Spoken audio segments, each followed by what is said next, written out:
तो कहानी के शुरू में हम दो दोस्तों को देखते हैं जिनमें से एक का नाम सोफी था। वो अपने साथ अपनी एक दोस्त को लेकर अपने बचपन के दोस्त के घर जा रही थी, जिसने अपने घर में सभी दोस्तों के लिए पार्टी रखी हुई थी। सोफी के दोस्त उसकी फ्रेंड बी के बारे में नहीं जानते थे, इसलिए वो काफी परेशान थी। बी ये सोच रही थी कि सोफी के दोस्त उसे न जाने किस नजर से देखेंगे, उसके साथ कैसा बर्ताव करेंगे, क्योंकि बी एक गरीब लड़की थी और सोफी और उसके दोस्त काफी अमीर थे। लेकिन सोफी उससे ये कहती है, फिक्र नहीं करो, मेरे दोस्त तुम्हें बहुत पसंद करेंगे। ये दोनों अब सोफी के दोस्त के घर पहुंच गए थे, जहाँ पर सोफी अपनी गाड़ी के शीशे को लेकर काफी गुस्सा होती है क्योंकि वो बंद नहीं होता था। खैर सोफी बाहर निकल गई थी। बी गाड़ी में रुककर थोड़ा सा मेकअप करती है और फिर शीशे में देखकर उतर जाती है, पर यहाँ पर बी शीशे की लाइट्स जली ही छोड़ गई थी। दोनों घर के अंदर जाती हैं, जहाँ पर सोफी के सारे अमीर दोस्त पूल में खेल रहे थे। सब सोफी को देखकर बहुत खुश होते हैं, पर थोड़ा सा हैरान भी थे क्योंकि उसने ग्रुप चैट में किसी को भी नहीं बताया था कि वो भी आने वाली है। सोफी को देखकर सब खुश तो थे, सिवाय एक दोस्त के अलावा जो सोफी की पुरानी दोस्त थी, पर अब ये सोफी से नफरत करती थी। यहाँ पर सबने सोफी को काफी महीनों के बाद देखा था, इसलिए ये लम्हे खूबसूरत बनाने के लिए सोफी का एक दोस्त चैंपियन की बोतल खोलता है, वो भी एक काफी बड़े चाकू से। सब यहाँ पर शराब पीते हैं। जब ये सोफी को देते हैं तो वो मना कर देती है और कहती है, नहीं मैं इसे नहीं पीऊंगी। और बी तो शराब पीती ही नहीं थी। इसके बाद अब वहाँ पर बारिश होने लगी थी। सब भागकर अंदर जाने लगते हैं। अंदर आकर इसका एक दोस्त सोफी के कमरे में आता है, जिसके घर पर ये आई थी। सोफी उससे पूछती है, तुम्हारी आंख काली कैसे हुई, क्या हुआ है तुम्हारी आंख पर? वो बताता है कि कुछ देर पहले मेरे एक दोस्त से झगड़ा हो गया था और वो यहाँ से नाराज होकर चला गया। वो दोनों अपनी काफी पुरानी बातों को याद कर रहे थे। जब ये दोनों बैठे बातें कर रहे थे, तभी वो सोफी की पुरानी दोस्त बी के पास जाती है और कहती है कि बी जरा तुम सोफी से दूर ही रहना तो तुम्हारे लिए अच्छा होगा। इसके बाद बी जब किचन में जाती है तो वहाँ पर कुछ लड़कियां टिकटॉक वीडियोस बना रही थी। बी को इस माहौल में थोड़ा सा अजीब लग रहा था क्योंकि वो बाकी लड़कियों की तरह एंजॉय नहीं करती थी। सभी लड़कियां बी से पूछती हैं कि तुम्हारी और सोफी की दोस्ती कैसी चल रही है। बी भी उनको जवाब देती है कि बहुत अच्छी। अब रात हो गई थी और अब हुई थी इनकी असल पार्टी शुरू। ये सभी बहुत ज्यादा मजे करती हैं, डांस करती हैं, शराब पीती हैं। यहाँ पर जब सोफी और बी डांस कर रहे थे तो उस दोस्त को ये बात अच्छी नहीं लगती, जो सोफी की पहले दोस्त थी, कि बी के साथ वो इतने ज्यादा मजे कर रही है और अब वो भी बी को अपने साथ डांस करने का कहती है। जब सोफी उसे ऐसा करते देखती है तो उसे ये बात अच्छी नहीं लग रही थी। सोफी यहाँ पर सबसे एक गेम खेलने का बोलती है। वो कहती है, हमें यहाँ पर एक गेम खेलनी चाहिए जिसका नाम है बॉडीज बॉडीज। इस गेम के रूल्स असूल बहुत ज्यादा है। सबको एक पेपर मिलेगा जिसके पेपर पर एक्स लिखा हुआ होगा, वो हम में से कातिल होगा, और जो कातिल होगा उसे सबको ढूंढना होगा, फिर जिसके बाद उन्हें मार देगा, असल में नहीं बस गेम में ही। और जो प्लेयर मर जाएगा उसे लेट कर बस मरने का नाटक करना होगा। फिर जो लाश को ढूंढेगा उसे बॉडीज बॉडीज कहकर शोर मचाना होगा।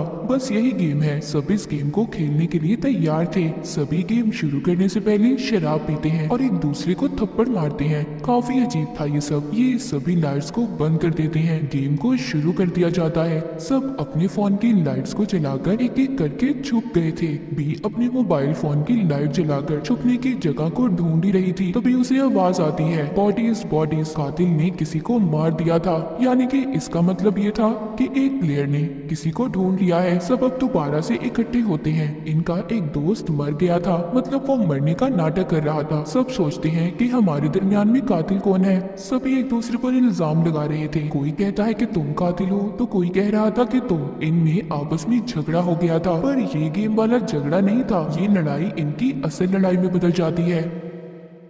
आधे लोग तो गेम छोड़कर यहाँ से जा चुके थे, तो जो लोग बचते हैं, जिनमें सोफी और बीबी शामिल थी, ये सोचती हैं गेम तो खत्म हो गई। दोबारा से ये शराब पीती हैं और एक दूसरे को पागलों की तरह थप्पड़ मारती हैं। लेकिन तभी अचानक से मौसम खराब हो गया था और बहुत तेज बारिश भी होने लगी थी। इस वजह से इनके घर की लाइट भी चली जाती है। सब लड़कियां परेशान हो गई थी, सोचती है कि लाइट को वापस कैसे लाना चाहिए। ये अब एक कमरे में जाती हैं। जब भी खिड़की की तरफ जा रही थी तो वो सोफी के दोस्त को देखती है जिसने अपने घर में पार्टी रखी हुई थी। उसकी गर्दन से खून आ रहा था। बी के चिल्लाने पर जब बाकी लड़कियां भी वहाँ पर आती हैं कि हुआ क्या है, पर उनका वो दोस्त वहाँ पर मर चुका था। सब बहुत ज्यादा घबरा रही थी और सोचती हैं कि क्या सच में यहाँ पर कोई कातिल मौजूद है। वो मदद के लिए फोन करने की भी कोशिश करती हैं पर नेटवर्क भी नहीं था। इसीलिए अब ये सभी सोफी की गाड़ी में जाती हैं ताकि सामने वाले टाउन में जाकर वो मदद ला सके। लेकिन पता चलता है कि गाड़ी की बैटरी भी डेड हो गई थी क्योंकि बी ने जाते हुए लाइट्स को जला छोड़ दिया था। अब उनके पास गाड़ी भी सिर्फ एक ही थी क्योंकि सोफी के सारे दोस्त अपने एक दोस्त के साथ यहाँ पर आए थे जो नाराज होकर यहाँ से अपनी गाड़ी लेकर चला गया था। इनके पास कोई दूसरा रास्ता नहीं था, इसीलिए सब लड़कियां घर के अंदर वापस आ जाती हैं और उनमें से उसी दोस्त को जो सोफी से नफरत करती थी तभी उसे एक बड़ा सा चाकू मिलता है जिस पर खून भी लगा हुआ था। वहीं पर एक दोस्त इनसे कहती है क्या पता हमारा वो दोस्त वापस आ गया हो जो झगड़ा कर चला गया था और उसी ने आकर इसको मार दिया। पर जो दोस्त सोफी से नफरत करती थी वो ऐसा नहीं मानती कि ऐसा कुछ हुआ होगा। तभी ये अपने उस दोस्त के बारे में पूछती है जो सबसे पहले गेम छोड़कर चला गया था। वो कहती है उसने तो हमें कहा था कि वो सो रहा है और हम लोग कितना चिल्लाए वो फिर भी नहीं जागा। सब अब उस पर शक कर रही थी कि जरूर उसी ने मारा होगा। लेकिन उसकी जो दोस्त थी जो उसे अपने साथ यहाँ पर लाई थी कहती है वो ऐसा नहीं कर सकता, वो क्यों मारेगा किसी को। सब उसकी दोस्त से पूछती है तुम्हें कितना वक्त हुआ है उस लड़के को जानते हुए। वो कहती है अभी बस कुछ महीने पहले हम मिले थे। और अब उस लड़की को भी पता चलता है कि काफी कुछ है जो वो उसके बारे में नहीं जानती थी। वही लड़की अपने दोस्त का नाम लेने लगती है। तभी सोफी की दोस्त उसका मुंह बंद कर देती है क्योंकि सबको यकीन हो गया था कि वो ही असल कातिल है। वो चारों काफी परेशान हो गई थी। वो उस लड़के को ढूंढते हुए कमरे में आती हैं पर वो वहाँ पर नहीं था। तभी उन्हें पता चलता है कि उनकी एक दोस्त भी गायब थी। ये जब उस लड़के के बैग को चेक करती है तो उन्हें उसके बैग से बहुत कुछ मिलता है जिसमें एक चाकू भी था। वो सोचती है कि अगर ये कातिल नहीं है तो इसने ऐसी चीजें अपने बैग में क्यों रखी हैं। फिर इनको अपनी वो दोस्त भी मिल गई थी जो गायब हुई थी। उसको पागलों वाले दौरे पड़ रहे थे। ये उसको दवाई देती हैं जिसके बाद खुद भी सब आराम करती हैं। बाद में सभी लड़कियां उस लड़के के पास आती हैं जो एक कमरे में हेडफोन लगाकर लेटा हुआ था, इसीलिए उसे किसी चीज की आवाज नहीं आई थी। सभी लड़कियां उससे पूछती हैं कि इतना कुछ हो गया तुमने कुछ नहीं सुना। जब ये इसको चाकू दिखा रही थी तो तभी ये उनसे वो चाकू छीनने की कोशिश करता है। वो सभी को कहता है कि शांत हो जाओ और अपने चाकू को नीचे रखता है। पर तभी दो लड़कियां कूदकर उस पर हमला कर देती हैं पर वो जैसे तैसे खुद को उनसे दूर करता है। तभी सोफी चाकू को उठाती है लेकिन वो लड़का उसे चाकू छीन लेता है। पीछे से बीबी देख रही थी। ये सोचती है कि ये सोफी को मार देगा, इसीलिए ये पीछे से आकर उसके सर पर वार करके उसे मार देती है। उसे देखकर सारी लड़कियों ने अपने होश खो दिए थे और जिसका वो लड़का दोस्त था वो तो काफी दुखी थी। बी को भी अपने ऊपर यकीन नहीं आ रहा था कि उसने किसी का खून कर दिया है। वो परेशानी में अपने कपड़ों पर ही उल्टी कर देती है। बाहर आकर फिर से सोफी की अपने दोस्त के साथ लड़ाई हो गई थी। वो आपस में अपने उस दोस्त को लेकर झगड़ा कर रही थी जो सबसे पहले मरा था, जिसका ये घर था। सोफी कहती है कि तुम उसे प्यार नहीं करती थी, वो तो बस अमीर था इसीलिए तुम उसके साथ रह रही थी। उधर ही वो लड़की सोफी की बातें सुनकर कहती है कि अच्छा उसने तो मुझे ये भी कहा था कि शुक्र है उसकी जिंदगी से सोफी चली गई। सोफी का पागलपन भी उसे अब झेलना नहीं पड़ेगा। सब बातें सुनकर सोफी को काफी दुख होता है कि उसका इतना अच्छा दोस्त उसके बारे में ये सब सोच रहा था। सब बातें सुनकर सोफी उससे कहती है तुम मर जाती तो अच्छा होता। वो लड़की इसकी बातें सुनकर यहाँ से चली गई थी। उधर बी को दिखाया जाता है जो अपने जिस्म से खून को साफ करके कपड़े बदल रही थी। ये अब सभी अलग अलग हो चुकी थी और सब एक दूसरे को ढूंढ रही थी। तभी अचानक से एक लड़की का पाँव अटक जाता है और वो अपनी दोस्त की लाश पर जाकर गिरती है। ये वही लड़की थी जो सोफी से झगड़ा कर रही थी। अब इनकी एक और दोस्त मर गई थी। सोफी की जो पहली दोस्त थी जो उससे नफरत करती थी कहती है कि अब तो वो भी मर गया जिसको हम कातिल समझ रहे थे, तो असल में कातिल है कौन। इनकी एक दोस्त यहाँ पर कहती है कि तुम लोग मान लो हमारे बीच में ही कोई कातिल है जो हमारी जान के पीछे पड़ा है और हमें उस कातिल को ढूंढना होगा इससे पहले कोई और मारा जाए। अब जवाब ढूंढने के लिए सोफी की दोनों दोस्तें बी पर इल्जाम लगाती हैं क्योंकि वही थी जिसके बारे में ये कुछ भी नहीं जानती थी। वो दोनों कहती है हमने तुम्हारे बारे में सर्च किया, तुम्हारे नाम की तो कोई लड़की सोशल मीडिया पर है ही नहीं और तुम्हारा नाम तो यूनिवर्सिटी में भी नहीं है, यहाँ तक कि हमारे दोस्त की लाश को भी पहले तुम्ही ने देखा था। वो लड़की कहती है और तुमने मेरे दोस्त को भी मारा है जिससे मैं प्यार करती थी।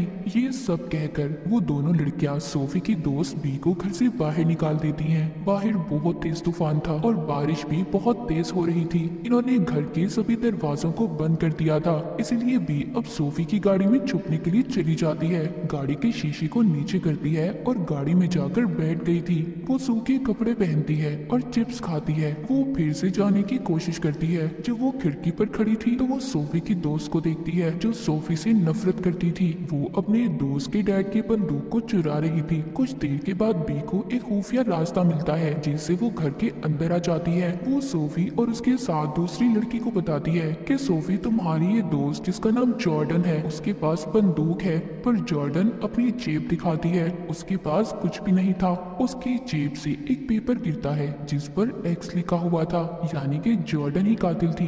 पर बी उनका इतना भरोसा तोड़ चुकी थी कि अब कोई भी बी पर यकीन नहीं कर रहा था। बी यहाँ पर अब अपना सच सबको बताती है। कहती है मैंने यूनिवर्सिटी में एडमिशन लिया था पर मैंने अपनी मॉम की वजह से पढ़ाई छोड़ दी, और सोफी मैं तुम्हें ऐसे नहीं बताना चाहती थी इसीलिए मैंने तुमसे झूठ बोला। सब बातें सुनकर सोफी बी को गले लगा लेती है, पर तभी जॉर्डन बंदूक निकालती है। कहती है बी ही कातिल है, मैं अभी भी बी को ही कातिल मानती हूँ और मैं इसकी मीठी मीठी बातों में नहीं आने वाली। सोफी कहती है देखो इस बंदूक को दूर करो, तुम ऐसा कुछ नहीं करोगी। पर तभी इनके दरमियान में झगड़ा होने लगता है और इनकी लड़ाई अब ऐसी थी कि सब एक दूसरे के राज खोलने लगती हैं। वहीं पर इनकी एक दोस्त जॉर्डन से कहती है कि तुम इतनी भी अमीर नहीं हो जितनी बनती हो। इस बात पर जॉर्डन को गुस्सा आ जाता है और वो गुस्से में उसके पैर पर गोली चला देती है। वो लड़की अब चीख चीख कर यही कह रही थी कि जॉर्डन ही कातिल है। इनके दरमियान में अब लड़ाई होने लगती है। इसी लड़ाई में गोली उसी दोस्त को लग गई थी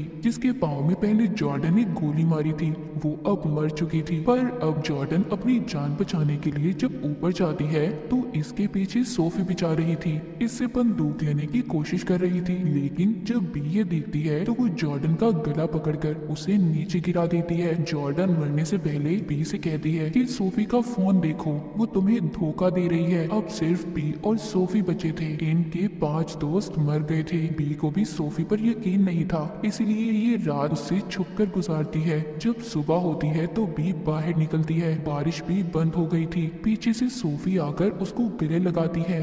बी के पास जॉर्डन की बंदूक थी। वो उससे कहती है पहले अपना फोन दिखाओ, पर इस बात पर वो नहीं मानती। तभी उनका झगड़ा होने लगता है और दोनों जाकर पूल में गिरती हैं। बी जब बाहर आती है तो उसे एक फोन मिलता है, लेकिन ये फोन सोफी का नहीं था, ये सोफी के दोस्त का था जिसके घर में ये दोनों पार्टी में आई थी। बी उसके फोन को अनलॉक करती है, जिसके बाद दोनों एक वीडियो को देखती हैं जिसमें वो एक शराब की बोतल को बहुत बड़े चाकू से खोल रहा था, पर गलती से वो उसकी गर्दन पर लग गया। उसका गला कट गया और उसी की वजह से उसकी मौत हुई थी।